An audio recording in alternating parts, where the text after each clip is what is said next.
दिल्ली में कोरोना के मामलों को लेकर संबित पात्रा प्रेस कॉन्फ्रेंस कर रहे हैं। सीधा आपको वहीं लिए चलते हैं। केस फैटेलिटी रेट होता है वह पूरे हिंदुस्तान में सर्वाधिक दिल्ली में है। दिल्ली और दूसरे नंबर पर पंजाब आती है।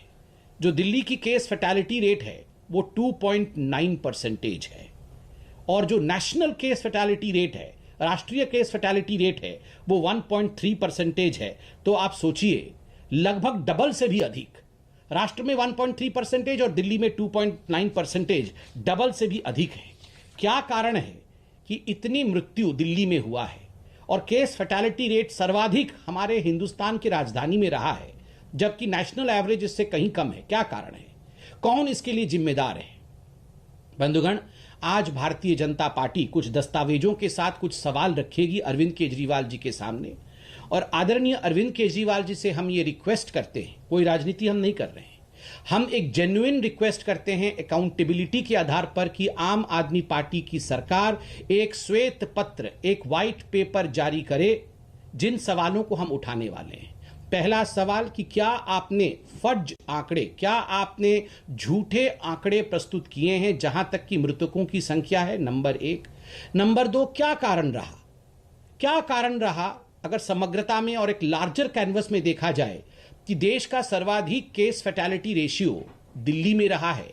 इस विषय को हम जानना चाहते हैं और कुछ सवाल आज आपसे पूछना चाहते हैं। अरविंद केजरीवाल जी, मैं आपको यहां बताना चाहूंगा कि दिल्ली एक छोटा सा शहर दिखने में तो लगता है हमारे देश का, it's in fact the pride of India. Delhi Hindustan की राजधानी है और अगर देखा जाए तो हिंदुस्तान की राजधानी ग्लोबली ट्रेंड किया है सर्वाधिक मृत्यु के कारण। एक तरह से क्या कारण है कि हरियाणा दिल्ली से बड़ा होते हुए भी टोटल केस जो हरियाणा में रहे वो 7.55 लाख रहे हैं।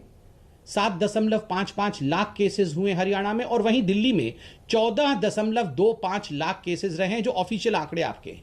एक पॉपुलेशन वाइज कम है, आयात वाइज, एरिया वाइज कम दिल्ली में इतने केसेस क्यों हैं और हरियाणा में कंपैरेटिवली क्यों उससे कम केसेस हैं? दूसरी बात है कि आप बार बार अरविंद केजरीवाल जी कहते हैं कि हम थर्ड वेव की तैयारी कर रहे हैं, हम प्रोटेक्शन देंगे दिल्ली को, किंतु अगर ये आंकड़े जो आज आपके सामने हम रख रहे हैं, इन आंकड़ों को आज अगर हम जांचेंगे तो जनता का तो आत्मविश्वास आपके ऊपर है नहीं। People would not have the confidence on you, because आप तो सेकेंड वेव से पहले भी कह रहे थे हम सारी तैयारी कर रहे हैं, हम हॉस्पिटल बना रहे हैं, बेड बना रहे हैं, होम डिलीवरी ऑक्सीजन का करेंगे। अरविंद जी, आप तो होम डिलीवरी ऑक्सीजन का करना चाहते थे, मगर एक्चुअली मुझे कष्ट लग रहा है कहते हुए, होम डिलीवरी आज अल्कोहल अर्थात शराब का कर रहे हैं। शराब के होम डिलीवरी में आप सक्सेसफुल रहे, किंतु ऑक्सीजन के होम डिलीवरी में, कंसंट्रेटर्स के होम डिलीवरी में, दवाइयों की होम डिलीवरी में आप सक्सेसफुल नहीं रहे। और क्यों नहीं रहे, इसका जवाब भी आपको श्वेत पत्र में देना चाहिए। अब मैं कुछ सवाल आपके सामने रखूंगा जो बहुत तीखे हैं, मगर यह आवश्यक है अकाउंटेबिलिटी के लिए, क्योंकि सर्वाधिक जो डेथ्स हुई हैं वो दिल्ली में हुई है। अरविंद केजरीवाल जी, क्या यह हकीकत है कि जिस समय ये कोविड का सेकेंड वेव दिल्ली में अपने चरम पर था, जानबूझकर और दिल्ली में आपके सरकार के साख को बचाने के लिए आपने टेस्टिंग को कम कर दिया, आपने टेस्टिंग की संख्या को कम कर दिया? क्या यह हकीकत है? नंबर 2, हम ये जानना चाहते हैं अरविंद केजरीवाल जी, पहले भी हमने ये सवाल पूछा था, 2015 और 2019 के बीच क्यों एक भी नया अस्पताल दिल्ली में नहीं खोला गया? एक भी नया अस्पताल नहीं खोला गया। इसका जवाब आप ही को देना पड़ेगा। दूसरा प्रश्न हम ये पूछना चाहते हैं अरविंद केजरीवाल जी, 2013 के पश्चात दिल्ली में 16 ऐसे अस्पताल थी जो अंडर कंस्ट्रक्शन थी, जो तैयारी में थी, उनका उद्घाटन होना था। इन 16 अस्पतालों में क्या कारण रहा जो एक भी अस्पताल फुल्ली फंक्शनल नहीं हो पाया, एक भी अस्पताल पूरी तरह से कार्यान्वित नहीं हो पाया आपके कार्यकाल में? और अगर हुआ हो तो आप इसका जवाब दें। अरविंद केजरीवाल जी, क्या कारण रहा कि 250 बेड के कोविड अस्पताल को आपने कहा हाईकोर्ट में कि हमने कोविड डेडिकेटेड अस्पताल द्वारका में इंदिरा गांधी हॉस्पिटल में खोला है, किंतु जब हाईकोर्ट ने इसकी समीक्षा की तो उन्हें पता चला कि ऐसा किसी प्रकार का कोई इनॉग्रेशन नहीं हुआ है और यह फंक्शनल कोविड फैसिलिटी नहीं है। हाईकोर्ट के सामने आपने इस विषय में झूठ क्यों बोला और देश को, दिल्ली की जनता को और हाईकोर्ट को बरगलाने की कोशिश क्यों की? अरविंद केजरीवाल जी, हम नहीं कह रहे कि अगर अस्पताल सारे खोल दिए गए होते तो कोई भी मृत्यु नहीं होती, ऐसा तो हम नहीं कह रहे, मगर हम बिल्कुल कह रहे हैं कि आज अगर दिल्ली में, जैसा कि आपने कहा था 30,000 बेड आप बनाएंगे, अगर आपने 10,000 बेड भी अधिक बनाया होता तो कुछ लोगों की जान तो बचती, 10,000 लोगों की तो जान बचती। 10,000 लोगों के परिवारों को, 10,000 लोगों के बच्चों को कौन जवाब देगा? आपको जवाब देना होगा अरविंद केजरीवाल जी, क्योंकि आप चुने हुए सरकार हैं। अरविंद केजरीवाल जी, एक और प्रश्न है वेंटिलेटर्स को लेकर। क्या कारण रहा कि 2020 जुलाई 2020, पिछले साल 2020 से अप्रैल 2021 तक एक भी वेंटिलेटर आपने नहीं खरीदा, और अब जो भी अस्पताल में वेंटिलेटर्स नए लगे हैं दिल्ली में, वो पीएम केयर्स के माध्यम से प्रोक्योर्ड है। एक भी वेंटिलेटर दिल्ली की सरकार ने नहीं खरीदा। चौथा सवाल अरविंद केजरीवाल जी ऑक्सीजन प्लांट को लेकर है। हमने पहले भी सवाल पूछा था, फिर से पूछ रहे हैं। आपने एक महीने पहले, बल्कि आज 1 महीने 15 दिन हो गए, आपने कहा था कि 44 ऑक्सीजन प्लांट्स दिल्ली में लगेंगे। आपने अभी तक हमारे प्रश्न का जवाब नहीं दिया कि कितने ऑक्सीजन प्लांट लग गए। मैं जनता से कहना चाहूंगा, आपको लग रहा होगा कि अभी तो ऑक्सीजन की कोई किल्लत नहीं है, तो ये भारतीय जनता पार्टी ऑक्सीजन पे सवाल क्यों पूछ रही है? आपको पता होगा कि जब सेकेंड वेव आया था, अरविंद केजरीवाल जी उससे पहले कह रहे थे कि हम ऑक्सीजन को लेकर प्रिपेयर्ड हैं, और 2 दिन बाद कह रहे थे हमारे पास ऑक्सीजन नहीं है। हम चाहते हैं कि आज हम अरविंद केजरीवाल जी को आईना दिखाते रहें, ताकि ईश्वर न करे अगर कोई भी अनहोनी भविष्य में थर्ड वेव के रूप में आती है, तो अरविंद केजरीवाल जी प्रिपेयर्ड रहें और दिल्ली की जनता को बचाने में सक्षम रहे, वो ना करे जो उन्होंने अभी तक किया है।